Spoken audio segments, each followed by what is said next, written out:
जितना अधिक झुकोगे उतना ही धोखा खाओगे। मेरी ये 4 बातें ध्यान से सुनो। नंबर 1, दुनिया में जितना अच्छा करोगे उतना ही लोग तुम्हारा फायदा उठाएंगे, इसलिए हर किसी पे भरोसा मत करो। नंबर 2, नेक दिल बनो लेकिन बेवकूफ नहीं। अच्छाई वहीं दिखाओ जहां उसकी कदर हो। नंबर 3, जो तुम्हें बार बार तोड़ता है उसे सुधारने की कोशिश मत करो, बस उससे दूर रहो। नंबर 4, चाणक्य कहते हैं जो जरूरत से ज्यादा झुकता है वो टूट जाता है।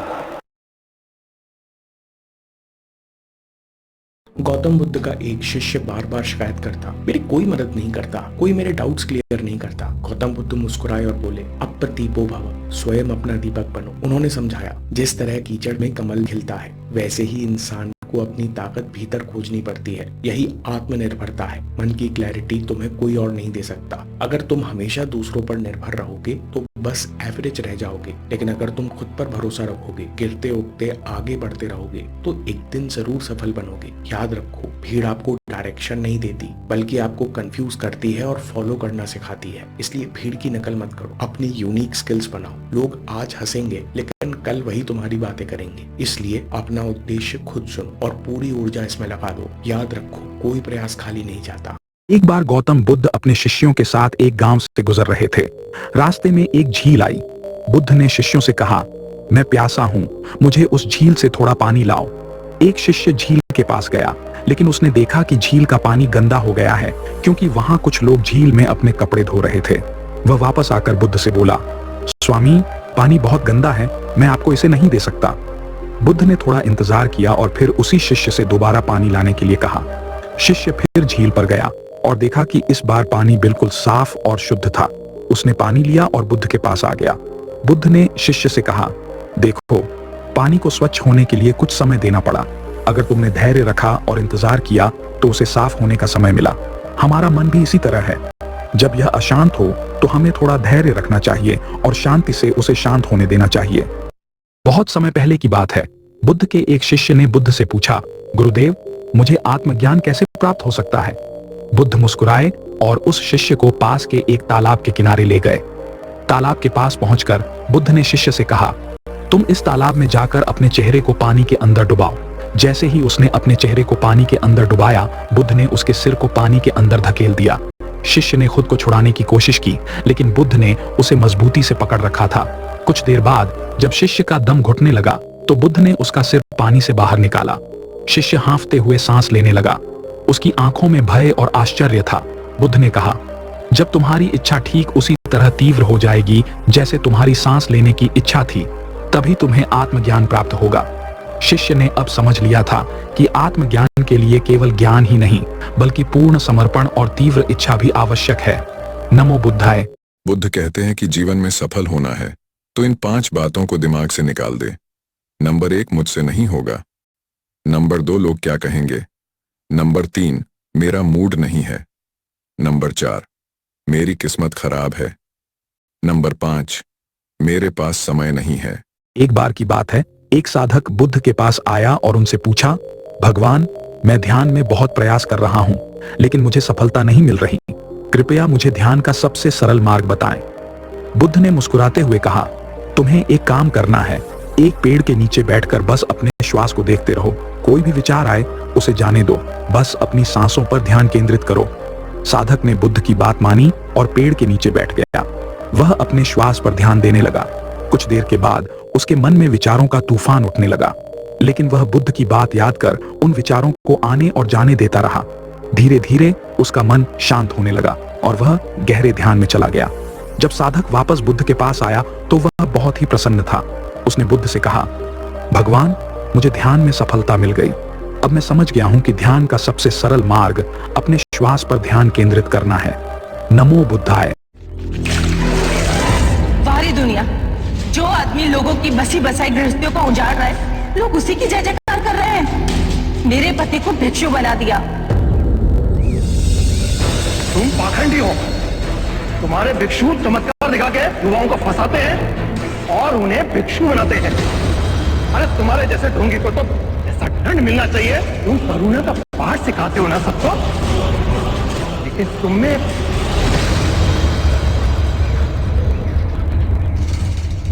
करुणा न है? मित्र, यदि तुम अपने पड़ोसी के लिए कोई उपहार लाओ और वो उसे ग्रहण करने से मना कर दे, तो वो उपहार किसके पास जाएगा? मेरे पास। उसी प्रकार जो तुमने मुझसे कहा, उस उपहार को मैंने स्वीकार ही नहीं किया। जो इंसान तुम्हारा गुस्सा और बदतमीजी बर्दाश्त करने के बाद भी हमेशा तुम्हारा साथ दे, तुम्हारे साथ खड़ा रहे, तो ऐसे इंसान को बेवकूफ मत समझना, क्योंकि जिस दिन वो तुमको छोड़कर चला गया, फिर ढूंढने पर भी नहीं मिलेगा। सुनो, क्या आपने कभी महसूस किया है कि लोग आपको तब तक महत्व नहीं देते जब तक आप खुद को महत्व नहीं देते? सच यही है, दुनिया आपको उतनी ही कीमत देती है जितनी कीमत आप खुद को देते हैं। अगर आप हर किसी के लिए हमेशा उपलब्ध रहेंगे, हर बार अपनी गलती मानते रहेंगे, हर रिश्ते को बचाने के लिए खुद को झुकाते रहेंगे, तो लोग आपको आदत समझेंगे, अहमियत नहीं। याद रखिए, जो इंसान खुद की नजरों में छोटा होता है, दुनिया भी उसे छोटा ही समझती है। गौतम बुद्ध ने कहा था, स्वयं पर विजय सबसे बड़ी विजय है। मजबूत बनना मतलब गुस्से में रहना नहीं है। मजबूत बनना मतलब है अपनी भावनाओं को नियंत्रित करना, अपनी सीमाएं तय करना, और जहां सम्मान न मिले वहां चुपचाप दूरी बना लेना।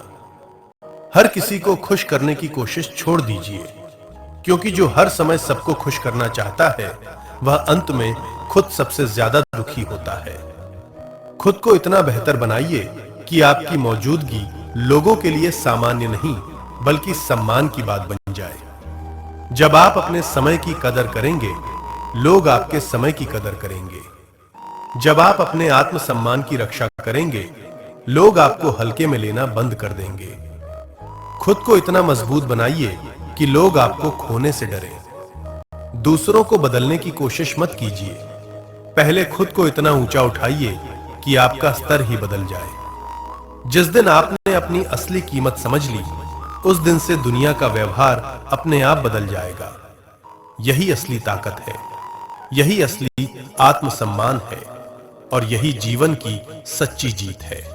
सही समय पर बुद्धि काम नहीं करती तो क्या करे? इसी सवाल को लेकर एक व्यक्ति गौतम बुद्धा के पास आया और बोला, हे महात्मा, मेरी बुद्धि वैसे तो बहुत अच्छे से काम करती है और मुझे सारी बातें भी याद रहती है, परंतु जब भी मुझसे कोई प्रश्न पूछता है तो उस समय में मेरी बुद्धि काम नहीं करती, चाहे मैं कितना भी प्रयास क्यों न कर लूं। हे महात्मा, कृपया इसके कोई उपाय बताइए जिससे मेरी बुद्धि पूछे हुए प्रश्न का सही समय पर उत्तर दे पाए। इस पर बुद्धा बोले, ठीक है, तो ध्यान से सुनो। अगर तुम्हें अपनी बुद्धि को पहले से ज्यादा तेज करना है तो इसका ये एक उपाय है कि तुम जब भी रात को सोने के लिए जाओ, तब तुम सोने से पहले अपने दिन भर कौन से कार्य किए, कितने लोगों से मिले, उनसे क्या बातें की, इन सभी चीजों को तुम्हें अगले 30 दिनों के लिए रोज रात को याद करके सोना होगा। और जब तुम्हारी बुद्धि रोज किए। गौतम बुद्ध कहते हैं, दुनिया नहीं जानती कि हम सभी का अंत यहीं पर होना है, लेकिन जो लोग इस सत्य को जानते हैं, उनके सारे झगड़े एक ही बार में खत्म हो जाते हैं। नमो बुद्धाय। एक दिन भगवान बुद्ध अपने शिष्यों के साथ बैठे थे। तभी एक शिष्य ने हाथ जोड़कर पूछा, भगवान, जीवन में कब और कहां हमें चुप रहना चाहिए?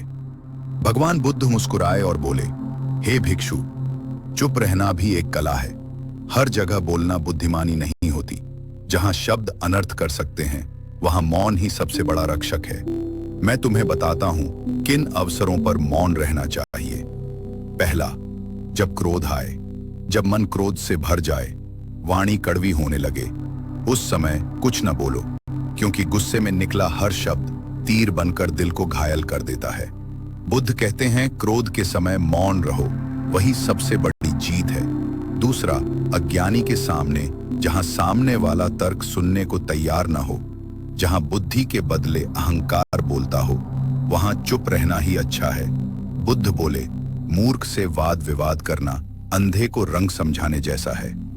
तीसरा, अपमान के समय जब कोई अपशब्द कहे या तिरस्कार करे, तब मौन रहना चाहिए, क्योंकि सामने वाला अपने कर्म का फल पाएगा।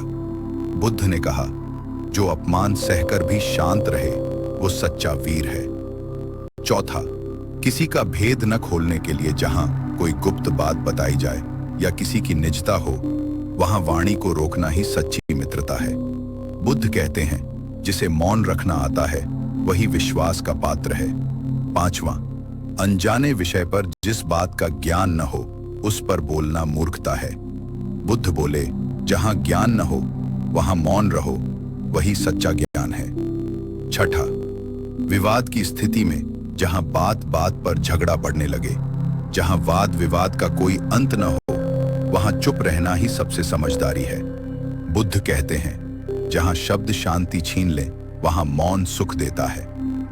अंत में भगवान बुद्ध बोले, हे भिक्षुओं, वाणी बड़ी ताकत है, इसका उपयोग सोच समझकर करना चाहिए। मौन वह ढाल है जो जीवन को अनर्थ से बचाता है।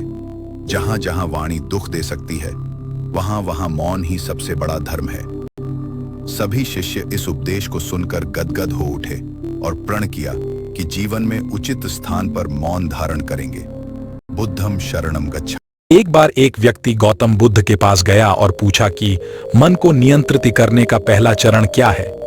बुद्ध कहते हैं, अपने मन को समझने का पहला चरण है इसके द्वारा दिए गए लालच की व्यर्थता को देखना, क्योंकि जब मन अशांत होता है तो कई तरह के लालच देता है। जिसने मन द्वारा दिए इन लालचों को पहचान लिया, उसने मन को समझ लिया। फिर व्यक्ति बुद्ध से पूछता है, लेकिन हमें यह कैसे पता चलेगा हमारा मन हमें लालच दे रहा है और वह लालच व्यर्थ है? इसका जवाब देते हुए बुद्ध कहते हैं, अनुभव से। मनुष्य मन के लालच से जिस कार्य को अतिपूर्वक करता है उसमें उसे हानि ही होती है, और हानि के बाद ही उसे अनुभव भी होता है। जैसे जिसने वास्तव में यह देख लिया कि नशा करना केवल दुख है, वह नशा मुक्त होना शुरू कर देगा। जिसने जान लिया कि ईर्ष्या से खुद का नाश होता है, वह ईर्ष्या से मुक्त हो जाएगा। मन को समझने का यही पहला चरण है।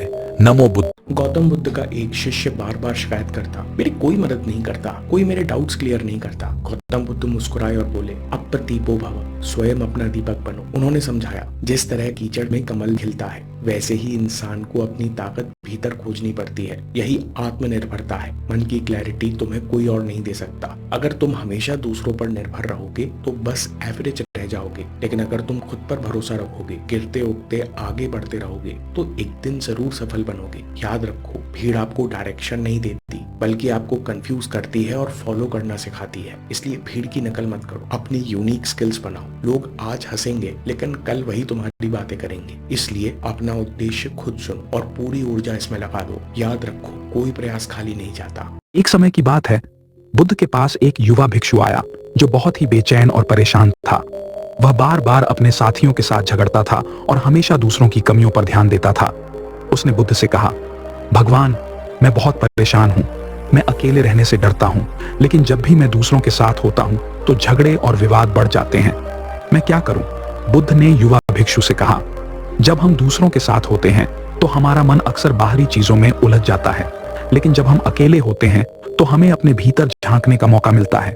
हमें अपने मन को समझने का, उसे सुधारने का और सच्ची शांति तथा संतोष का अनुभव करने का अवसर मिलता है। युवा भिक्षु ने यह सुनकर अपनी बेचैनी को शांत किया और अकेले रहने की महत्ता को समझा। उसने अकेले बैठकर ध्यान किया और धीरे धीरे अपने मन की शांति को पाया। नमो बुद्धाय। एक स्त्री अपने क्रोध के कारण बहुत परेशान थी। लोग उससे बात करने में भी घबराते थे। जब उसका क्रोध शांत होता तो उसे बड़ा पछतावा होता था।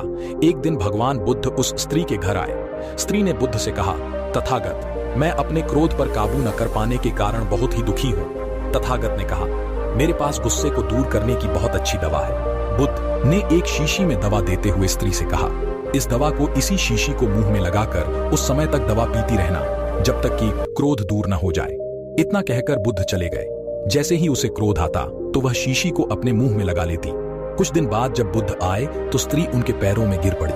बोली, तथागत, आपने मुझे बचा लिया। ऐसी शर्तियां दवा दी कि मेरा क्रोध जाने कहां गया।